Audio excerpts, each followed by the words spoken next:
For the first problem, we're given that it is 300 RPMs for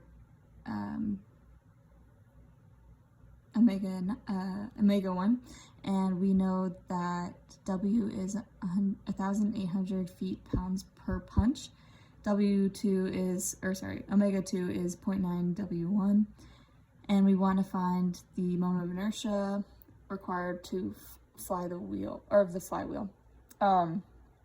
And part B is if there's a 25 pound-foot couple at the shaft, find the revolutions between each punching. For the solution, we first do omega naught equals 10 pi radians per second, and then the same for omega 2, just 0.9 of that. And then you do T1 plus U equals T2.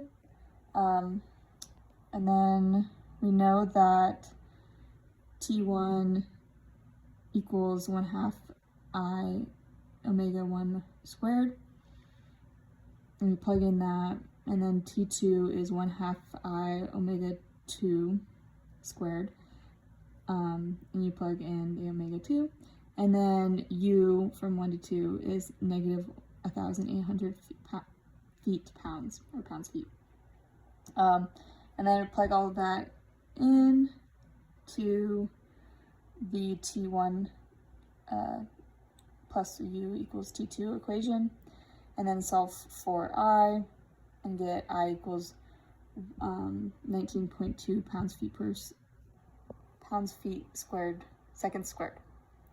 And then for part 2, we use the equation that U from 2 to 1 equals m theta.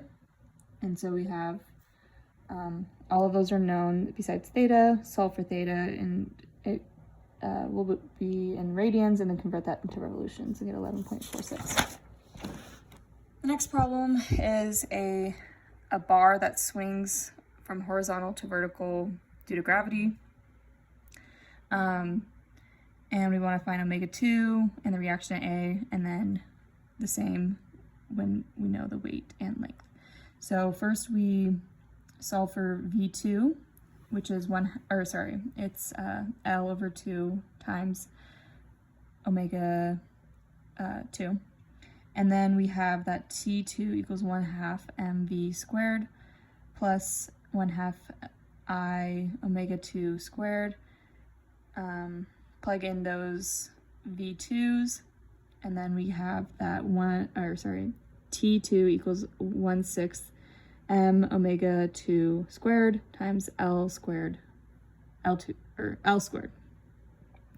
And then we use the equation U equals mg L over 2, and then use the T1 plus U1 to 2 equals T2 equation.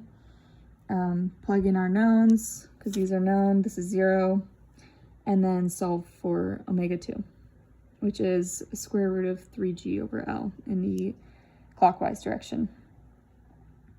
And then we solve for A, the reaction at A in the y direction. It's going to be 5/2 mg. And then just plugging those in, we have that omega 2 equals 5.67 radians per second, and AY equals 4.5 pounds. The next problem, we are solving for the omega, where AB is 30 degrees with respect to the horizontal. With this spring right here. So we have these 3 different positions that it can be in. This is 90 degrees, this is 30 degrees, and this is the starting position. We know that IB equals 1/3 MAB L squared plus 1/3 MBC L squared. V2 equals WAB times HAB2 plus WBC HBC2. And then we can plug those in because we know what H is based on the geometry, and this is within a 30-degree position. And then we have T2 equals 1/6 MAB plus MBC times L squared omega 2 squared. V3 equals WAB L over 2, and T3 equals 0. So then we use this equation, and we plug all of that in, and then solve for W2, and then take the square root of that, and then it ends up being 7.09 radians per second. The next problem is tightening a bolt on a tire, and we want to find the angular velocity of the wheel. We have that the time it takes to tighten is 0.1 seconds. We have the mass, and we have the location of the bolt. We just simply do I equals mk squared, and k is our radius of gyration, I think, and then that ends up being 1.1875 kilograms per times meters squared. We can solve for m, which is 46 newtons meters, and then w is 3.87 radians per second. The next problem, it is asking for the required angular velocity in terms of v naught and r, and the time for the sphere to come to a rest in terms of v naught and the kinetic coefficient.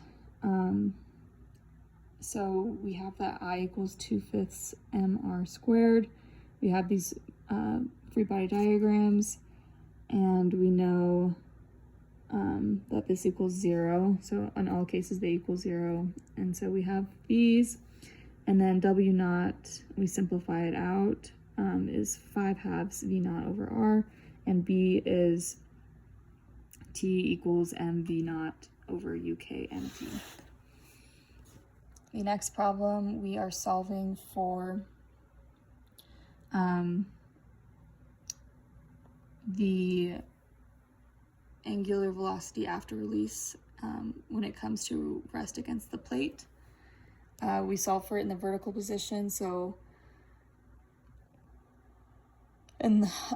solve for moment of inertia in the vertical position and in the horizontal position. I1 equals 5/8 mr squared, and I2 equals 3/4 mr squared.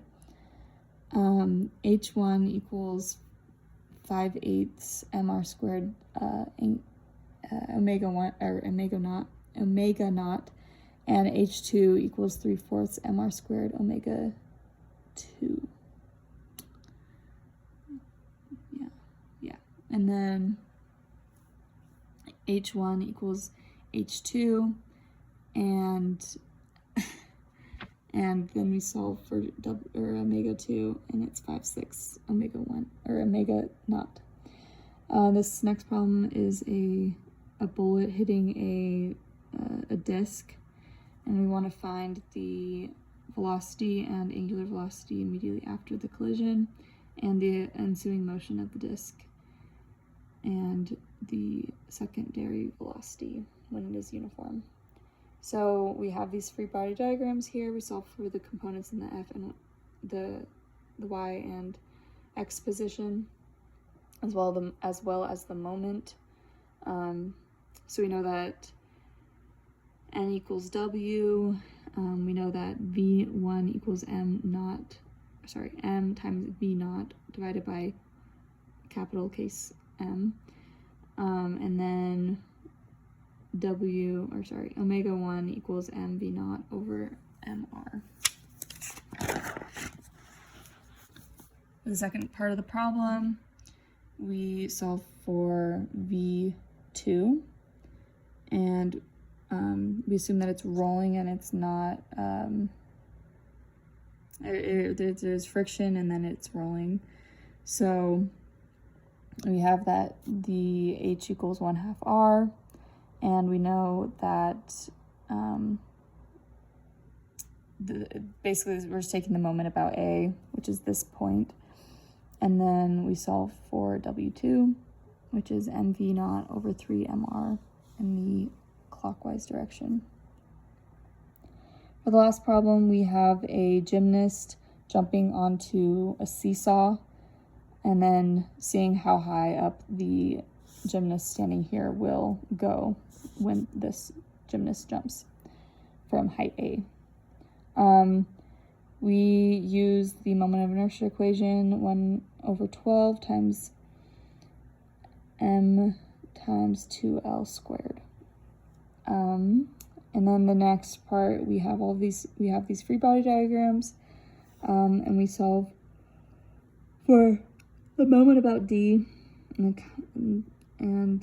we are able to solve for omega, which we then can find V from VC, and then HC, and we know that ME equals MB, and that MC equals MA, MP equals 15, which is the Planck, and then the height is 2.5 meters.